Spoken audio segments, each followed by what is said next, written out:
I was thinking about a couple of movies this morning because it's spooky season, and I watch horror movies. Not all of them. There are some of them that are not worth watching, but there are some of them that are really good in my opinion. I like them. If you don't like them, that's fine. You don't have to watch them. But two of the most horrific horror movies that I can think of are not technically horror movies. And I don't usually watch them this time of year for two reasons. One of them I watch regularly once a year on a different occasion. The other one I often do, but my wife doesn't watch it with me because she won't watch it. And that first one is a 24-year-old movie. So if I spoil it, that's on you. Called Saving Private Ryan.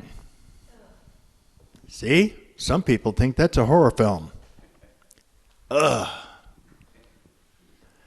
The opening few minutes of that movie on the beach are the closest on film I have seen other than actual documentaries to what my grandfather described when he hit that beach.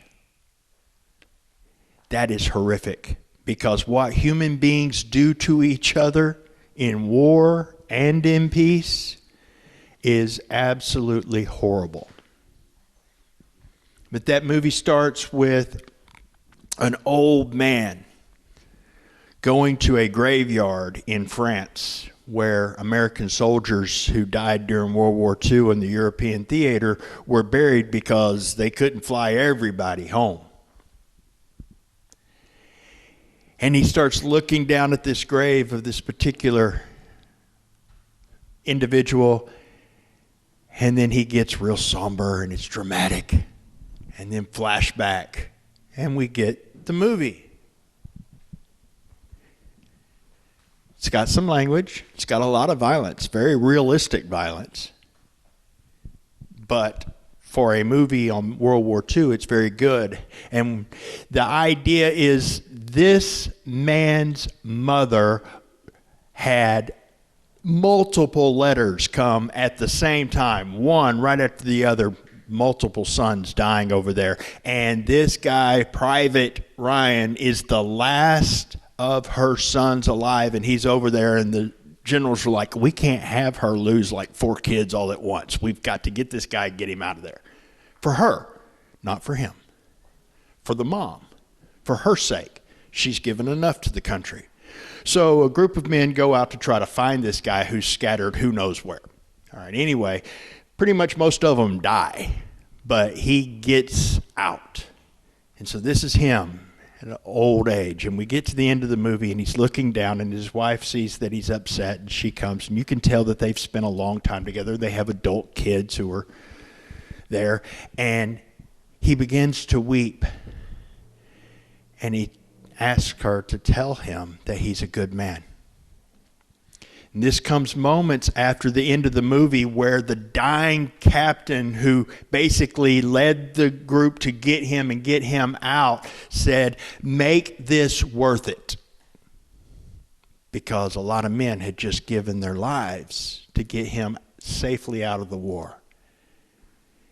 And when he's honest, in the still of the night and in the quiet of the day, and when he's looking down at that grave, the honesty in his heart, even though this is fictional, it's written from a place of truth. We all feel this way sometimes. He knows his life is not worth what was paid. He needs some reassurance that he's been good enough that this wasn't a waste of life. The second horror movie, which is the most horrific based on true event story I have ever seen. And I watch it every year, just not at Halloween. It's The Passion of the Christ. That is horrific and amazing and beautiful. God wrapped himself in flesh, came down here and did it right. He was the one who was good enough. And I never was, and you never were, and we never could be. He was good enough. And he took a beating that they show in that movie that they have to cut away from and give you flashback scenes so that you don't have sensory overload. And they don't even come close to covering it, because my Bible tells me that when they got done with him, he was unrecognizable. And I can still recognize that actor. They didn't quite beat him up bad enough. And oh, by the way, they really did. There is a spot in that movie during the scene where they whip him that he has this expression of anguish on his face. That is 100% real. The actor who was beating him missed the pad he was supposed to hit. Jesus laid down his life. He got nailed to that cross for you and for me, to give us his prize for doing it right in exchange for our reward for never being good enough. And he gave it freely. And there is something within us that knows I am not worth what Jesus paid. I have not been good enough since that point. Since I realized what he did and said, I will follow you, Jesus. Never mind anything that might have happened before that. Since I became a Christian, I have not lived anywhere close to good enough to make his sacrifice worth it. It's not. Except he says it is. So my evaluation must be wrong. If God says you are worth it, and I say, no, I'm not, who's right? Well, I hope that was an easy question for you. It's God. God's right. But wait a minute. I know what I've done, and I've known what I've felt and I thought, and I know how I've acted when everybody was around, never mind when nobody was around.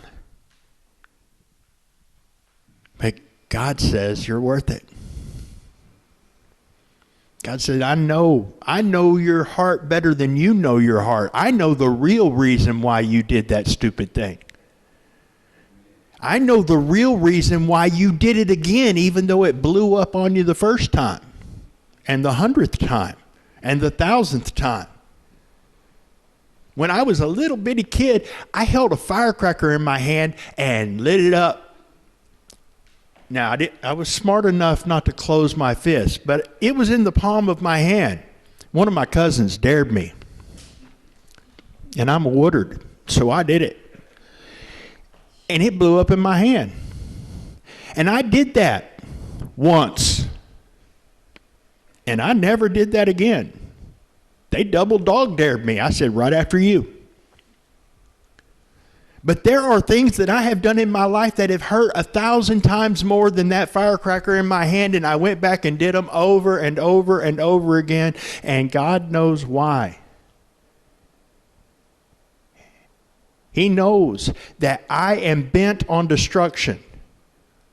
That in me and of me, for some reason, 99% of my reactions and actions and choices and thoughts and emotions have led me towards destruction every time, even when I was trying to do the right thing. And yet, he said, I'll die for him.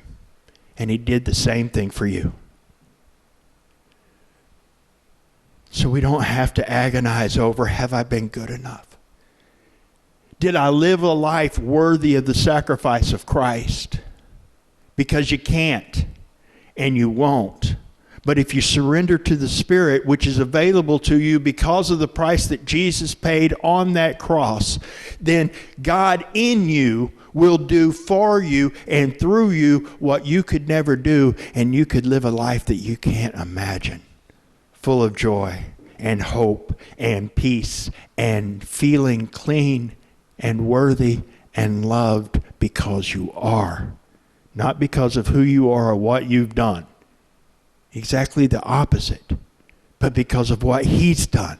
And because of who he is. Because he loves you. And he willingly did that.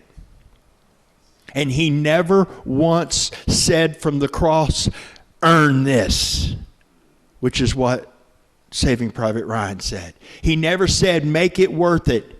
He never said, live worthy of my sacrifice. He said, it's done. It's finished. It's accomplished. What you need has been provided. You don't have to do anything else but just trust him, believe it, accept it, and draw near to your daddy, which you can do because Jesus died and rose